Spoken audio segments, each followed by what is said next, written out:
In a previous video, we looked at the Shape Builder tool, and there's another tool that pairs perfectly with this if you want to color up your vector artwork in Affinity.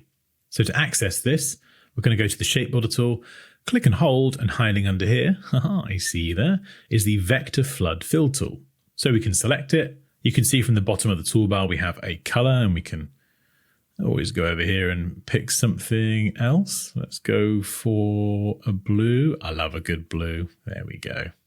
More blue. Perfect.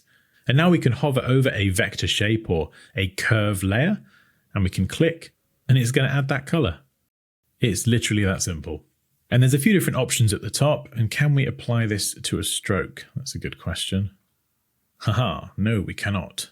But if we apply it to that, if we do want to change the stroke color, what we can do is just select the shape as you would normally, and then you've got the stroke properties. So we could go for a similar blue. In fact, let's sample the same blue, and then we'll just make it like a darker version of that. That's pretty cool.